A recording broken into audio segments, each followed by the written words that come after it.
Fascinating. Yeah. Yeah, and I wonder, because I've, even in my notes here, I've got crystals and a smiley face, right, in my notes here. Yeah. And I just want to tell you a brief story, and then I'd love to hear your thoughts on this, Sure. because a good mate of mine has a good mate. So somebody I work with, Matt, his good friend works in a crystal shop in Mullumbimby. Now, I don't know if you've been to this part of the world, Byron Bay and Mullumbimby and that, but I think Mullumbimby is as woo-woo in Australia. I think you could live anywhere. And they have what's called the crystal chair. Okay. Now, the guy that opened the shop said he built the chair first because he always had crystals, and he said the chair told me to then open a shop to put the chair in, so then he could then let people freely come in. And there's this whole story behind it. So I go in and sit in this chair, and there's all these crystals at different meridian points and different energy centers and all the rest of it. And I sat in this chair, David, and I know nothing about crystals, right? And after about 10 minutes, oh my God, my whole body was just vibrating. Part of my face just kind of fully relaxed. It was like one side of my face just completely let go. And I got off that thing just going, what the hell was that? You know? And I remember I went home, I had to have a sleep for about an hour. And then I got up and I was just like, my God, I feel amazing. So I've always been curious. So from your perspective, why is that in the book, and what have you learned around that over the years? Because I never thought I'd be talking about crystals. Well, neither did I, actually. You know, I never imagined that in a book where I was trying to, you know, one of my main goals in the book was be really credible and make sure that the science is absolutely solid.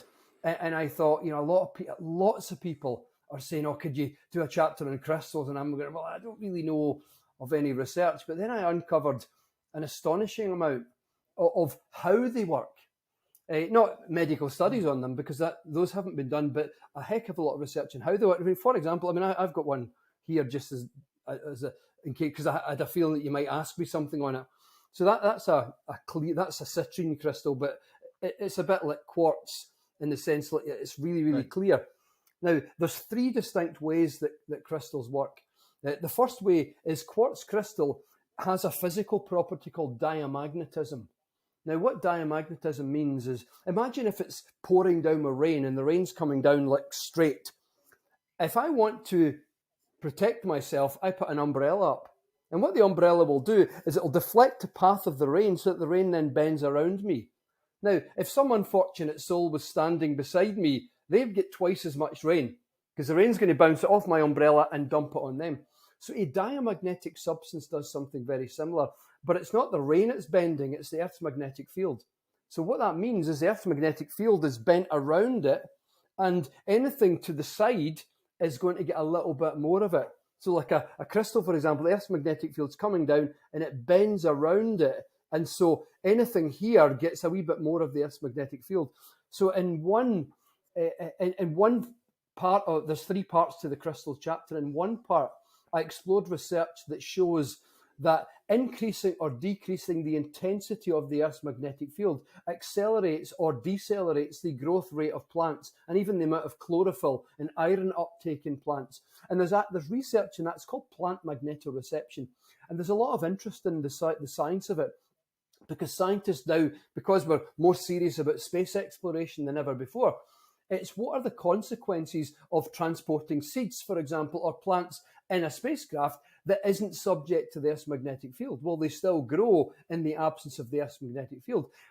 Even if we can find some nice soil on Mars, what will be the consequence when Mars's magnetic field is significantly different from the Earth's? So there's a lot of research on just tweaking, increasing, decreasing Earth's magnetic field, and it makes a huge difference to the growth rate, even biomass accumulation in a plant, huge growth. So my first approach in the chapter was to demonstrate that a diamagnetic substance, by fiddling around with the Earth's magnetic field intensity, can have an effect. There's no research into it. I did a few experiments myself, but there's no formal research into it. But I just pointed out that it can have, and then we can't just dismiss the sitting on crystal chairs. We can't just dismiss it, because in fact, pseudoscience is dismissing something based on a belief without investigating the evidence yourself. Not the stuff being dismissed as pseudoscience, but pseudoscience itself is dismissing something based on a belief without taking the time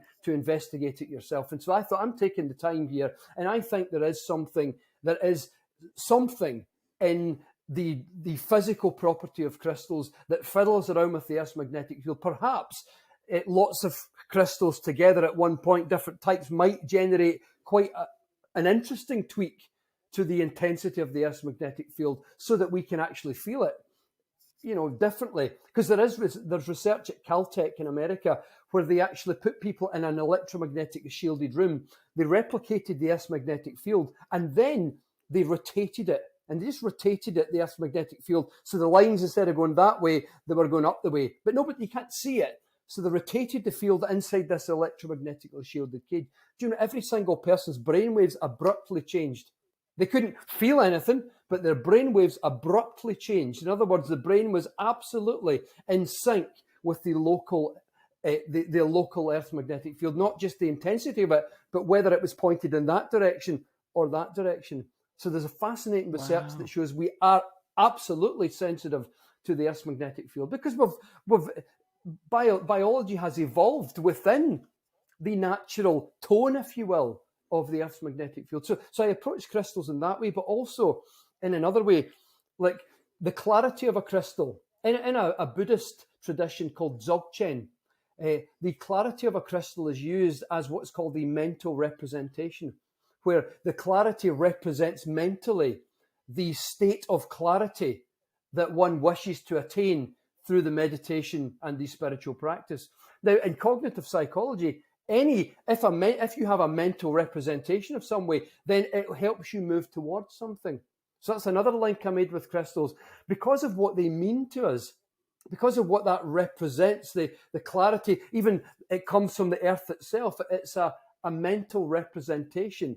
And so because I have a representation to focus my attention on, it makes it easier to get clearer in state. Like if you hold or see a crystal, because its clarity points you towards that state I would like to attain. So I covered a section on mental representations and how and why they actually work.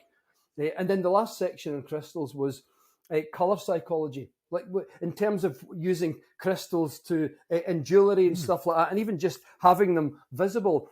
The science of color psychology shows, and marketers use it all over the world, to sell products. For example, a shop window with red in it encourages impulse buying. If you put blue lighting, it creates a calming effect and stuff. So I cited a lot of research in color psychology and saying that crystals of a certain color, because of what the color represents, can actually cause behavioral change in people and even neurological change. In fact, one study I cited, volunteers were given a cherry flavored drink, but the scientists put a green dye in it. So even though it was cherry flavored, it was colored bright green. 37% of people couldn't taste cherry, and they swore that the flavor was lemon or lime. In other words, the brain processed the taste based on the color more than what it actually was itself. In other words, the color itself was changing the activity of the brain in flavor processing regions. And so I pointed out that crystals may have an effect on that basis as well, because of their color and what the color represents to us in the psyche. Wow, that's amazing. I did not expect you to say that. Like, that's phenomenal. Yeah, I didn't expect to uncover all that kind of research. When I started diving into it, I wasn't going to put a chapter on crystals, but then the more logical stuff like that I found, I thought, isn't that absolutely compelling? That's really, really fascinating. And it just seemed to fit in with the context of the book. And because it answered a question that many people, when I was writing this, had asked me when people knew I was writing it. Loads of people. It's probably the most popular request for what could you cover in the book. And I thought, isn't this interesting? Chapter on crystals. And I kept saying, I don't know of any research. And it was only when I just started out of curiosity. I didn't Google science of crystals, but I knew a little bit about some things, because I'm towards the end of a degree in mathematics and physics. I knew about diamagnetism and paramagnetism, which is instead of an umbrella, it's a funnel. But so I knew about what that is, and I knew about I knew about substances which have diamagnetic or paramagnetic activity. So I knew about that. So I started out there, just out of curiosity. Got it. Really.